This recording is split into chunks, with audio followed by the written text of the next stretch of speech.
Welcome back to day 2 of the C-Space Studio, sponsored by Salesforce, here at CES 2023, where we're talking to media, marketing, branding leaders all day live, and we're bringing it to you, and we're so excited about it. My name is James Kotecki, and right now I have got a fantastic guest, Byron Allen, the founder and chairman, Allen Media Group. Welcome to the C-Space Studio. Oh, well, thank you. I'm happy to be here.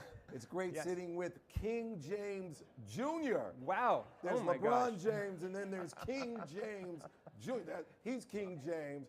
He's 80 points a game. And then this is King James Jr. How many points a game are you? Well, if interviews count as points, then I guess I've done a few dozen. Okay, so you're far. 1,000 points a game. All right. How you doing, buddy? I think if people aren't able to tell you are a stand-up comic, this is actually not what we're here to talk about, but I'd be remiss if I didn't mention, you were the youngest stand-up on the Johnny Carson Tonight Show, is that right? That's right, I was 18 years old. May 17th, 1979. King James, what were you doing May 17th, 1979? I was waiting to be born. Oh, wow. Yes. You're an embryo. I was waiting to come into this Not world. even, you were an I was egg. in the spectral realm You were of like, just an egg. yes, Okay. Exactly. All right, so yes, this is way before your time. I was really fortunate to do the Tonight Show with Johnny Carson. He blessed my life, blessed my family's life. It was such an honor. I love Johnny Carson. My mother used to give tours of NBC. My mother went to UCLA, got her master's Before degree. you did the show? Before I did the show. She went to UCLA, got her master's degree in cinema TV production. And she went to NBC and said, hey, can I work here for free? And they said, no. She said, I have my master's degree. I just want to get in the business. They said, no. She said, do you have an intern program where I can work for free? They said, no. And then she asked a question that changed our lives forever. Will you please start one with me? And they said, yes. So she used to give tours of NBC. I could not afford, she couldn't afford childcare. So, some days after school in the summer, I would go and hang out at NBC waiting for my mom to get off work. And I saw Johnny Carson and I thought, this is the greatest guy ever. And I loved him. And I thought, what a wonderful way to go through life, making people laugh, hosting talk shows, meeting great people. And I started doing stand-up. And I used to, poor Mr. Carson, I used to stalk him. I used to stand near his parking space. Whoa. Because he used to pull onto the lot, right? Yeah. Where they did the Tonight Show. Every day, like clockwork. Like you could look up, you could look at your watch, look up, and Johnny Carson was pulling into his space at 2 o'clock, get out of his car with a brown paper bag lunch. And he used to see me and I used to say hello and kept doing stand-up. Next thing you know, ended up being on his show a couple of weeks before I graduated from high school, all in an effort to try and get a date to the prom. Well, yeah, because they said you were going to go home and do your homework after that. I watched that clip. I was still trying to graduate. And was your mom in the audience when you did that? Oh, yeah. Well, a belated, by many decades, congratulations on that. Let's flash forward, because I believe you're about to celebrate the 30th anniversary of your company, That's right. Allen Media Group. That's so, right. Maybe can we just get a snapshot of the different assets, the kind of umbrella we're talking about? I understand you're in content distribution, you're creating content, you own television channels. How do you snapshot that? Well, first of all, thank you for asking that question. We're about to celebrate our 30th anniversary. I started the company from my dining room table, smiling and dialing, dialing and smiling, putting on our first syndicated show, Entertainers with Byron Allen, which is still on. We have about 70 television shows on television and syndication. We own about 12 cable networks, one of them being the Weather Channel.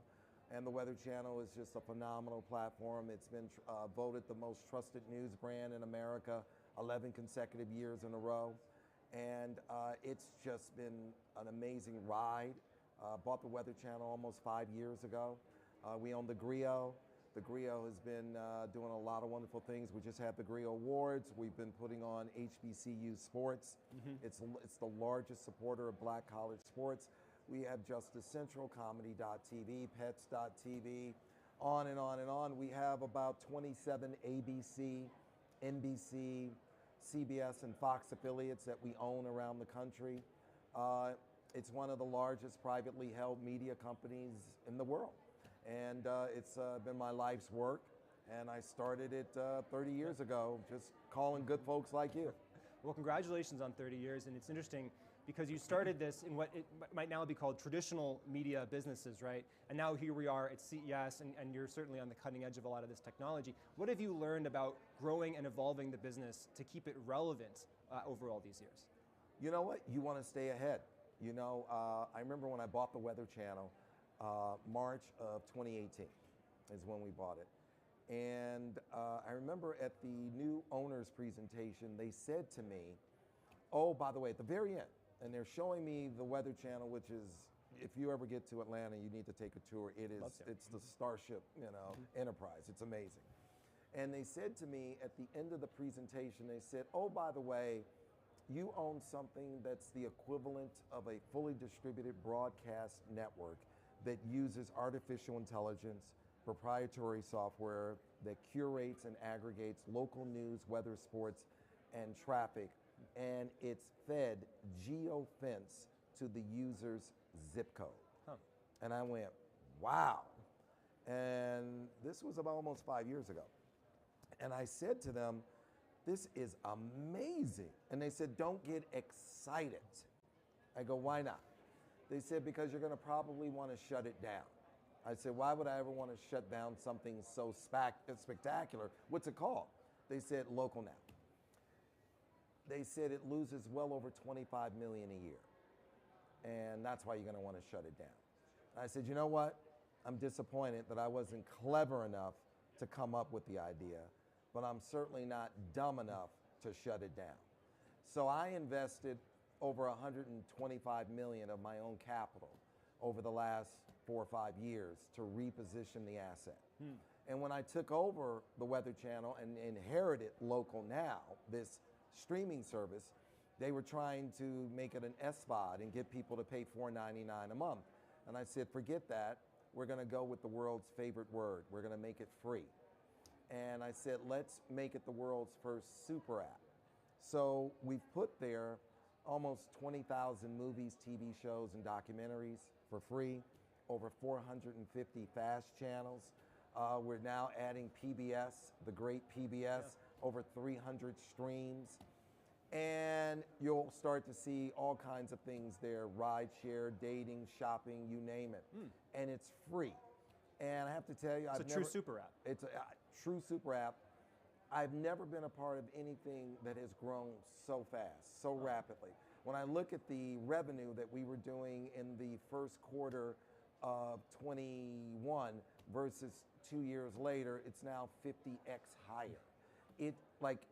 Per day. Wow. I mean, it is insane, the growth. But Local Now is truly spectacular. I am very proud of it. It's something that, the best way to describe it, it's a curated YouTube.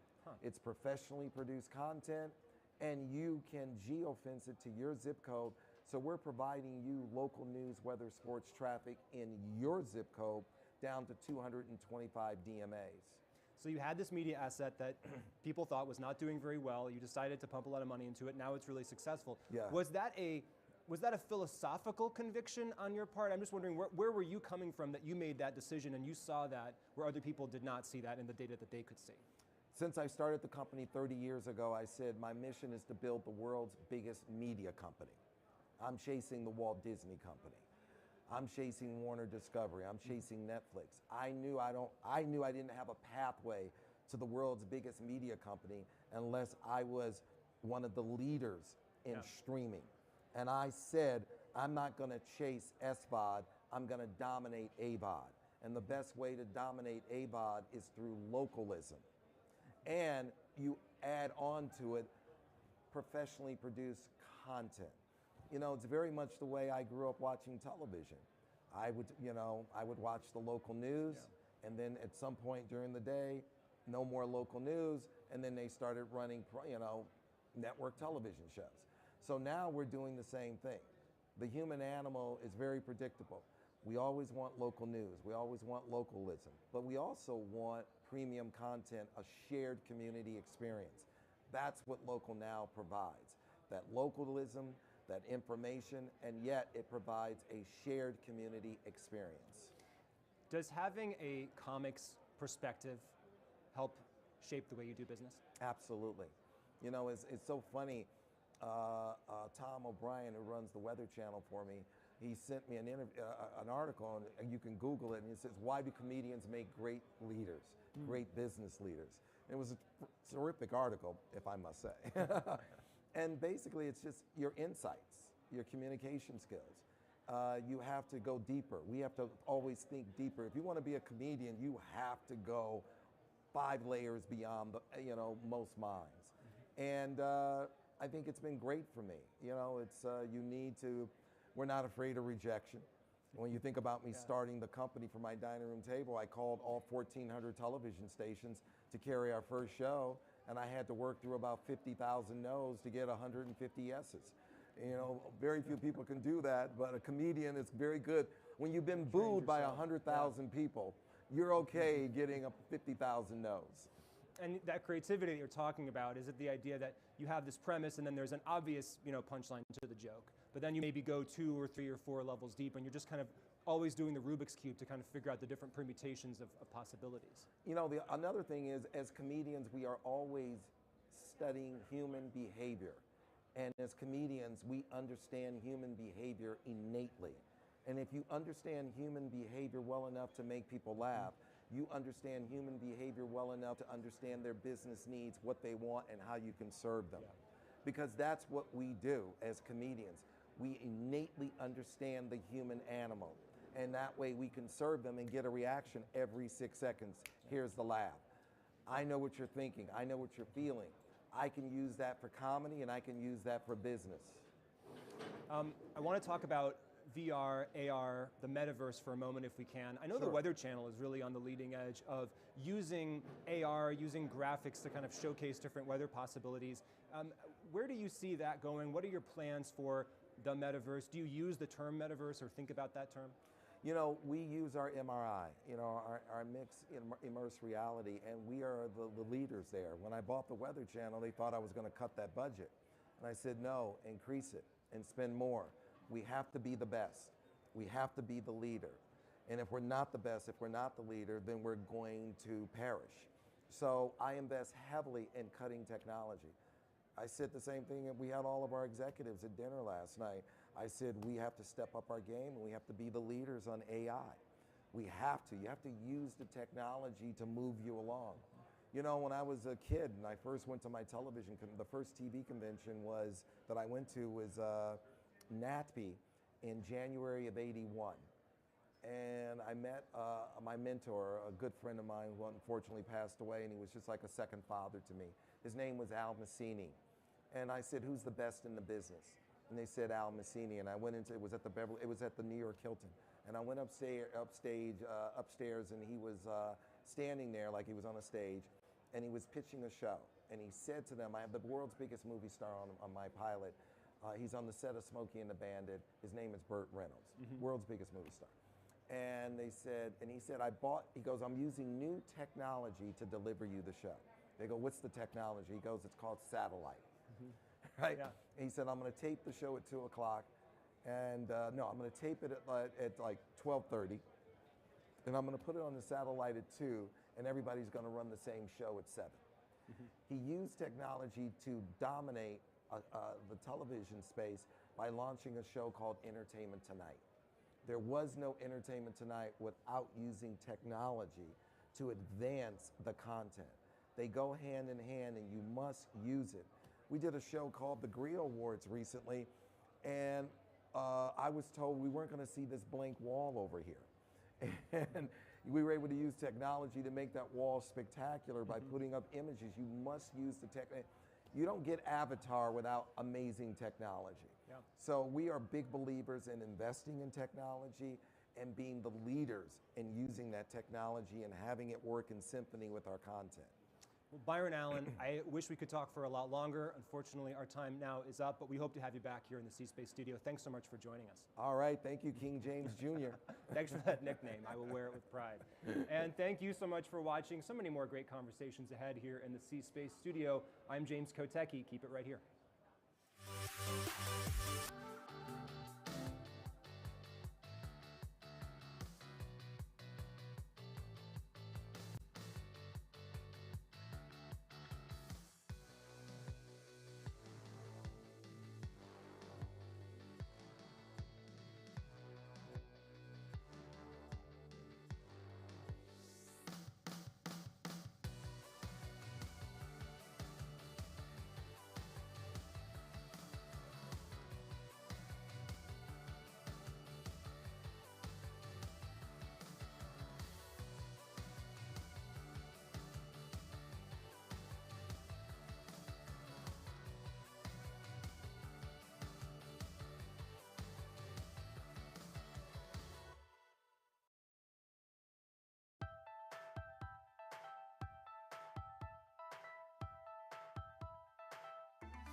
And welcome back. You're in the C-Space studio here at CES 2023 with me, James Kotecki, and our guest from an organization that we love here in the C-Space studio, the WWE. Rajan Mehta, you're the Executive Vice President and Chief Product Technology Officer. Let me say that again. Executive Vice President, Chief Product and Technology Officer. You guys are in the entertainment business. You know the importance of getting these things right, so thank you for allowing me to fix that. Welcome to the show. Thank you for having me, really excited. So what brings you back to CES this year? I've been coming to CES for a number of years, and it's always a great show to be at. You can see the latest in tech, and you see the evolution that happens year over year. You talk about a few things last year, you see it getting different this year, and when you're back next year, you'll see how it continue to evolve. It's always amazing. What stands out to you so far from what you've seen or talked about? Yeah, so when you look at where we were last year or the years before that, the growth in streaming, right? That's just how we do things today. I think every year I have a conversation with someone from WWE and they're like, streaming is huge and it's getting bigger and better than ever. It's one of the things I was talking about with somebody. Personally, the first time I ever managed a live stream, that was 17 years ago, right? And so that sounds like a long time, but then when you think about just how it's adopted in the last few years, technology sometimes takes time, but then all of a sudden, that's just how it is. Yeah. What are you thinking about this year at CES as far as NFTs, the metaverse, Web3, all that stuff? I think we probably talked about it last year, certainly had a lot of conversations about that last year. Where's your head at now? Yeah, sure. So first you look at what the metaverse is, right? And I think that definition keeps evolving, and in a good way, just like how technology should do, because you got to get technology that works for business, works for consumers. For WWE, you look at the metaverse and you start thinking about gaming, right? WWE's audience, we have about an 85% overlap with gaming. So if you had like Venn diagrams, that's a pretty big overlap there. So then you start looking at, hey, it's a very community-driven aspect. That is the WWE fan, community-driven into gaming. And so you start putting those things together and you're like, hey, there is something here for the metaverse. And so as this evolves, we're going to continue to explore it and we'll be leaders in that space. What can I experience with the WWE right now as far as gaming? Obviously there's games out there. Sure. Are there virtual reality experiences? Like what's the latest state of play as far as what I can experience as a gamer? So the way I look at gaming is, it's almost like an ecosystem in itself, right? Yeah. So we have our console game, W2K does great. We've had record sales on that with our partner at 2K. We have mobile casual gaming, so you can go download that. And then you start looking at what people do who are gamers. So you take Twitch for an example. Last year there was nearly 10 million hours of people on Twitch watching WWE games. Yeah. Then you start going, okay, you have that. There's some unique content that can be created, YouTube channels with our superstars that's focused on gaming. So you create this piece of, you have a core IP and you kind of go out and kind of hit all these different facets. Yeah. So that's how we really look at gaming. And do people want to be the superstars or do they want to watch them in new ways? And I suppose that's maybe a question of both or and. Absolutely. I think we all want it to be a superstar Yeah. at some point in our lives. And I think that's part of the aspect of WWE, right? That hero's journey component of, that superstar, sometimes larger than life, right? So people really love that aspect of it, but then you're also drawn to the characters. You're depending on, the good versus evil storylines, right? Yeah. You get drawn to a lot of these pieces, and our fans have that both aspects of it. Drawn to our characters, and then, there's always that piece of, as a kid that you look up to John Cena, right?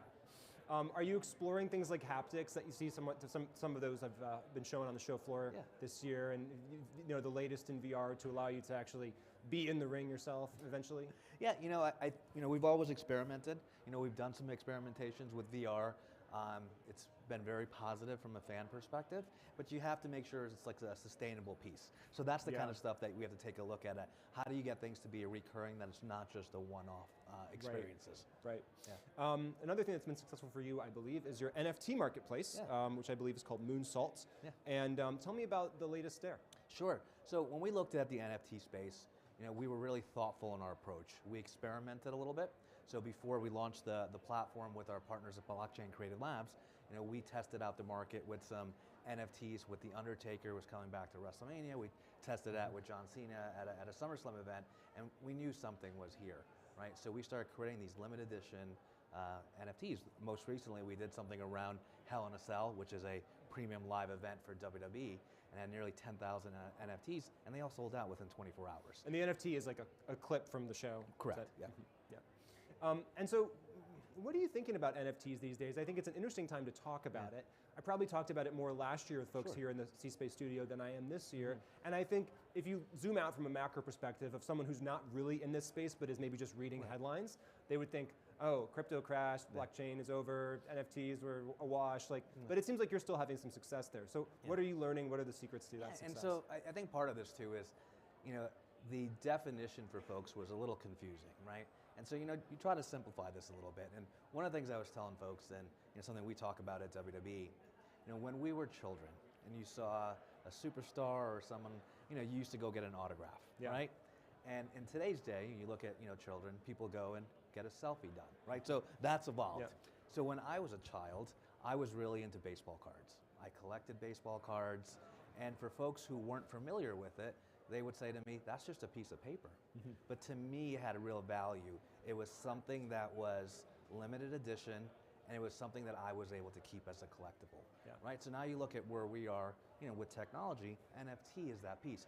People who are passionate about whether it's WWE, a different sport, you have this unique piece that you have a part of, right? And that's really where you start looking at, hey, that's unique, that's something that fan or that person really affiliates itself with, right? And so when you start looking at it from that lens, you can start explaining why the value is there, right? Why that value is there to the WWE fan, right? So it's a little different than that broader crypto crash as some people try to put it together. There is something really different about it. And you see a sustainability here, a sustainable path here for the NFT market. Our NFT market's been doing great. And so, we've been thoughtful about it. We learn. You never get everything right always, but you keep learning on it and you evolve it. Speaking of things that are evolving and that you launched relatively recently, I think it was 2021, the WWE Network on Peacock. Sure. So how is that going and where is that going? Yeah, so it's been going great for us. So for those who aren't familiar, we launched WWE Network back in 2014, direct-to-consumer service, SVOD, had all of what we've historically called pay-per-views. And this is pre-Peacock, obviously. Pre-Peacock. This is its own streaming Correct, service. and so that was premium live events, did great. We moved that service into a partnership with Peacock, as you're referring to, in 2021. And one of the things that we saw is there's a lot of streaming services out there, right? And as you kind of have those services, the value add for fans and consumers are these broad distribution pieces. So we looked at our fans who were paying $10 a month for WWE Network as a standalone service and provided that content on Peacock for $4.99 on their Premium Plus piece. So that was a value proposition for consumers, right? So that makes a lot of sense from a consumer perspective. And then we look at, to your question about for WWE, we've had record viewership with our partnership with Peacock. Year to date, for last year, since it's been about a few days into this year, but the Peacock viewership has grown for us on our premium live events by nearly 40%, which is great, right? So you have a win for WWE, you have a win for our partners at Peacock, and you have wins for the consumers. Speaking of NBC, I think you believe, you used to work at NBC Sports. I was, Is that right? Yeah. Is there something that WWE understands about sports entertainment that other sports just still don't get or still need to learn or figure out? My colleagues at NBC Sports are amazing and they've done a great stuff. But I would say for WWE specifically, we're willing to try new things. Going back to, in the midst of the pandemic and when we launched the Thunderdome experience, which was our virtual fans attending, we were able to try things with drones and AR that were unique for us, right? And it was unique for the industry. We took those learnings and we put it into our programming today. So things like that, the ability to try out innovation and try out new things and learn from it, that is unique for WWE. Yeah. What are you most excited about as we head into 2023 here? Yeah, one of the things that really stands out for me is this growth in AI and the power in some of these new tools. I think there's a lot of opportunity for any company, and it's something that I'm taking a look at. And which direction are you looking at that? Or maybe multiple directions. So you can look at it from the perspective of analyzing your data on the back end. But now increasingly, we've seen in the last year some pretty prominent examples of visual and textual AI that is being using to generate those things. Oh, absolutely. And I think we're still early. So it's tough to say that it's going to be this one. Like that, going back to my comment in technology, how it evolves. So when we have this conversation next year, I'd probably be like, oh, this thing worked really well. So that's where we are. And that's why I think it's kind of fun because it's so early right now. and it's a lot of different opportunities. Well, props to the writers at WWE, because obviously like the smack talk and the back and forth, the dialogue is usually so great and so fun. And one can imagine maybe using that as training data to one day allow me as the average user to kind of verbally spar with whatever superstar that I want to in the ring. I think there's a lot of great fandom opportunities. Rajan Mehta, WWE, thanks so much for joining us here today. Great, thank you. And thank you so much for watching. This is the C-Space Studio here at CES 2023. I'm James Kotecki. More great conversations are just ahead.